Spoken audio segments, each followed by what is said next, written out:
No, como parte ya de estos acuerdos generales que les vengo señalando, estas son solamente algunas de las resoluciones que se aprobaron. Sin embargo, están los acuerdos generales emitidos durante este Congreso Bicentenario se llamó completo, de la batalla de Carabobo. Les decía, esta batalla que marca la independencia en Venezuela y la cual se festejó no solamente con este Congreso Bicentenario previo a la fecha de esta batalla histórica, sino también incluso con reuniones a las cuales iremos, una cumbre de jefes de Estado del ALBA TCP, una organización que ha sido fundamental dentro de las últimas 2 décadas para la integración latinoamericana, pero sobre todo para la defensa de la soberanía de gobiernos que se asumen progresistas. Como parte de este manifiesto emanado de este Congreso Bicentenario, firmado el pasado día miércoles, si no me equivoco, el pasado día jueves, en Caracas, Venezuela, pues habla, ¿no? En términos generales, porque es bastante largo este documento que ahorita podemos poner en pantalla,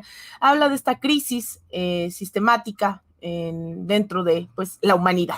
Dice la humanidad padece sus consecuencias económicas y especialmente, haciendo referente a pues, un sistema capitalista, afecta a las personas con menor poder adquisitivo.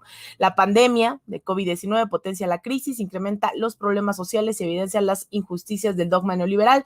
Las políticas públicas ante el COVID-19 implementadas por los gobiernos que defienden el capitalismo neoliberal colocan en peligro a la humanidad. Hablamos también de esta crisis sanitaria, la parte del carácter inhumano de este modo de producción, el sistema capitalista.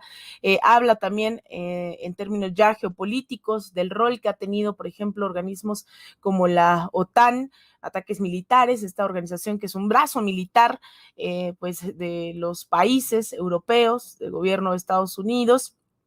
Hablamos también en contexto geopolítico, pues el cerco, las medidas unilaterales, económicas, financieras impuestas a gobiernos que no son afines a Estados Unidos, en ese caso un cerco a Rusia, China, Irán, a la República Popular de Corea del Norte, la República Popular de China, también en el caso pues de América Latina evidentemente está Venezuela y Cuba.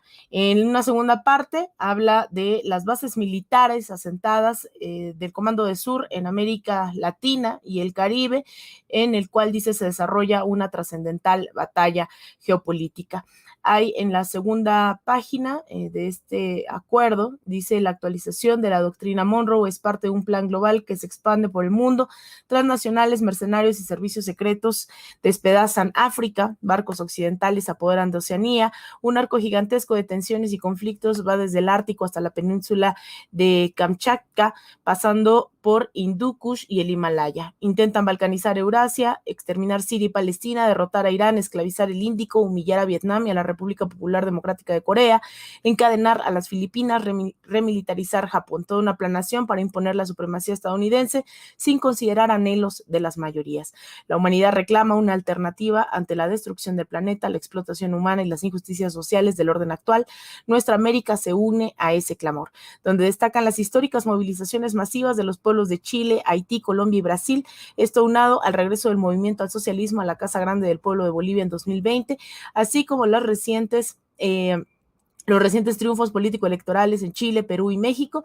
Todo ello indica una nueva y esperanzadora situación para el continente. Un nuevo mundo germina en la resistencia de Asia Occidental y en los cambios promovidos por las fuerzas populares y los gobiernos revolucionarios o progresistas de nuestra América. El ejercicio de una política exterior soberana de las potencias emergentes y su solidaridad con otros pueblos es un elemento central de la configuración de la nueva etapa. Habla de este proceso de emancipación que pasa por la confección de nuevos mundos. El futuro demanda preservar la vida.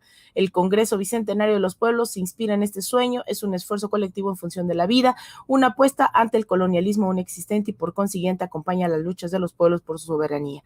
Este Congreso fundamenta su esperanza en la memoria histórica de las naciones y es un llamado de unidad ante el imperialismo. Unir a nuestros pueblos hace impostergable para enfrentar la globalización neoliberal.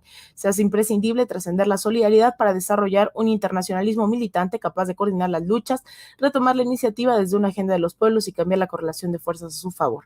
A 200 años de la batalla de Carabobo, continuamos el rumbo señalado por el libertador Simón Bolívar, bregar por la mayoría suma de felicidad posible para nuestros pueblos. Un mundo más justo, donde no falte el pan, la libertad, la salud y la alegría, requiere hoy luchar por la autodeterminación de los pueblos y asumir el internacionalismo como debe ser irrenunciable. Este mundo lo soñó el comandante Hugo Chávez y este Congreso está dispuesto a hacerlo realidad.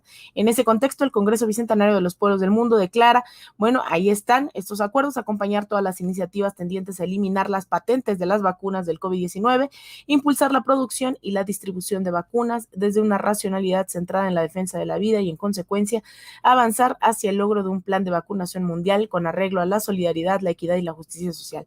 Condenamos medidas coercitivas, unilaterales y demás agresiones criminales perpetradas contra la República Bolivariana de Venezuela, Cuba, Nicaragua, Mozambique, Zimbabue, Irán, Rusia, Siria, Palestina, Yemen, República Democrática Popular de Corea, República Popular de China y demás pueblos del mundo. Denunciamos la proliferación de bases militares estadounidenses en América Latina y el Caribe, así como su despliegue militar en la región, ya que ello constituye un atentado a la paz y la autodeterminación de los pueblos. Apoyamos la justa demanda de Argentina acerca de su derecho soberano sobre los territorios de las Islas Malvinas. Exigimos al imperialismo estadounidense el cese de agresiones contra Venezuela y la devolución del patrimonio usurpado de la República Bolivariana de Venezuela al pueblo venezolano. Rechazamos las iniciativas neocoloniales que lesionan la soberanía de los pueblos del África. Expresa nuestra solidaridad con los pueblos de Puerto Rico, Galicia, País Vasco, Cataluña y las Islas Canarias en su legítima lucha por su autodeterminación. Convocamos a las ciudadanas y ciudadanos del mundo a unir esfuerzos para luchar por preservar la vida, resguardar la paz, defender la soberanía de los pueblos y construir nuevos modelos de convivencia humana a través del desarrollo de una agenda 2021-2030 de los pueblos del mundo.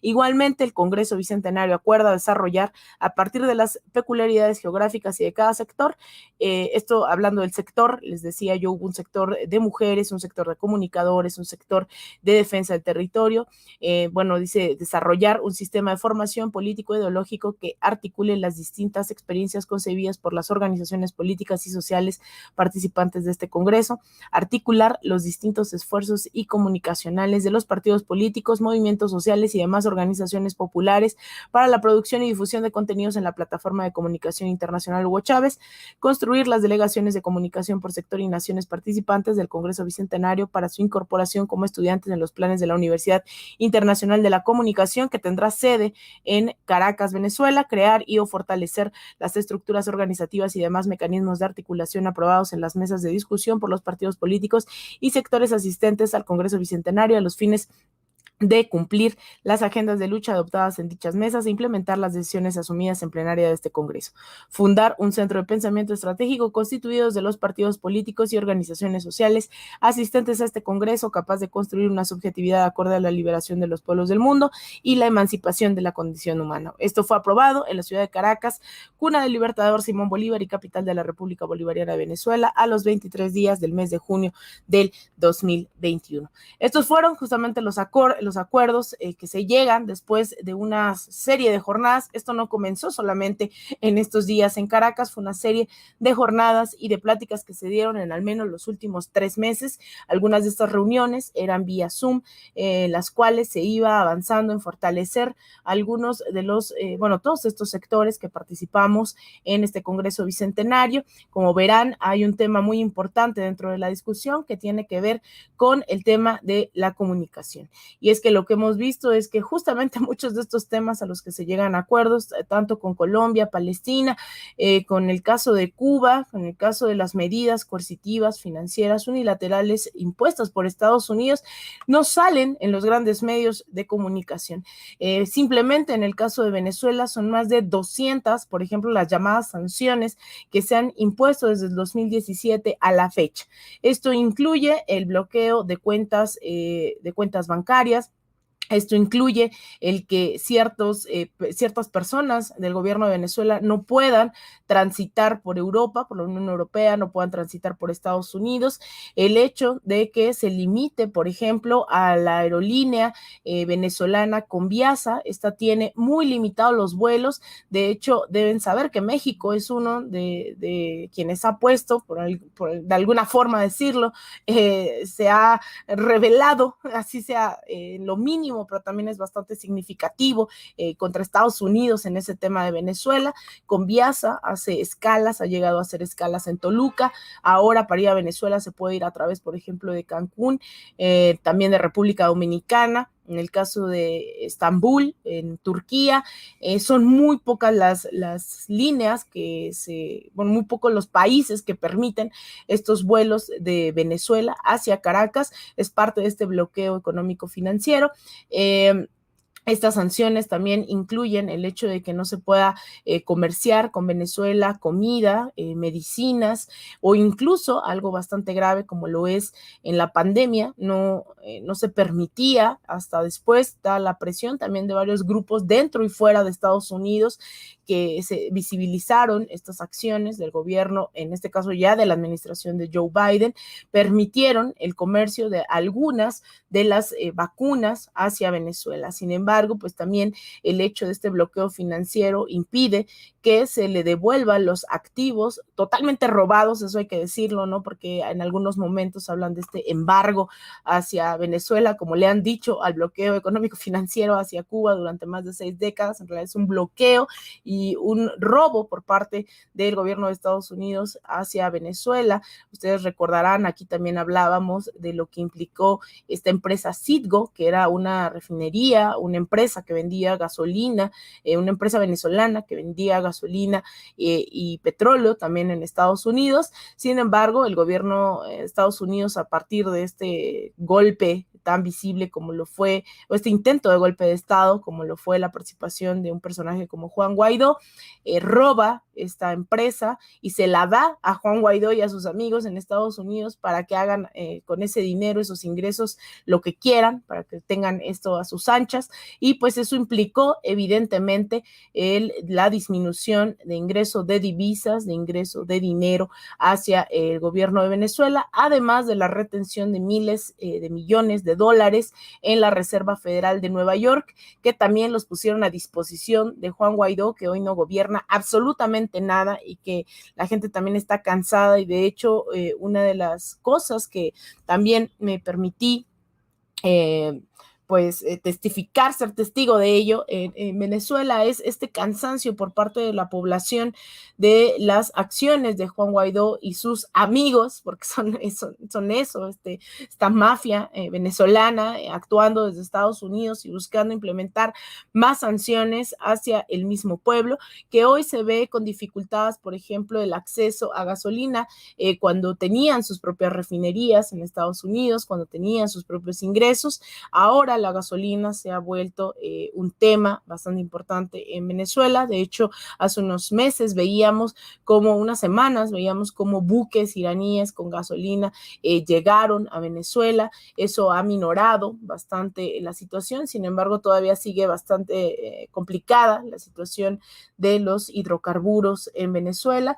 Una situación que también ha ido a la mejora. También recordemos, esta cobertura hacía yo en diciembre pasado. La situación económica en Venezuela ha mejorado notablemente desde diciembre e incluso desde la oportunidad que tuve de dar seguimiento en años anteriores. Ahora la situación, la verdad es que es bastante admirable, como a pesar de estar bajo un bloqueo económico financiero, con una serie de llamadas sanciones, ¿no?, en contra del país, la gente ha salido a hacer su vida. El próximo mes así como se ratificó el apoyo al gobierno de Nicolás Maduro, al Partido Socialista Unido de Venezuela, Fuerzas Progresistas, el pasado mes de diciembre, el próximo mes de noviembre también va a ser importante dar seguimiento a estas elecciones de gobernadores y alcaldes también en Venezuela, que seguramente la oposición utilizará, como lo utiliza todo el tiempo, estos contextos electorales para posicionar su agenda. Sin embargo, el desgaste de una oposición que no ha sabido avanzar, que no ha sabido generar consenso dentro de la misma oposición, una oposición bastante fracturada, pues es evidente hoy en Venezuela, no tienen ningún respaldo, están bastante fraccionadas. Incluso líderes históricos de la oposición como Enrique Capriles, como Leopoldo López, hoy señalan las actitudes que ha tenido Juan Guaidó, pues de robo de los activos, robo del dinero a través de estas llamadas sanciones, a partir de este llamado golpe de Estado, que no se maneja tal cual, ¿no? Sin embargo, hablan de la proclamación de Juan Guaidó como presidente, autoproclamado, como lo vimos en Bolivia, que ojalá fuera solamente gracioso. Sin embargo, eso ha costado bastante caro para el pueblo venezolano. Entonces, estos fueron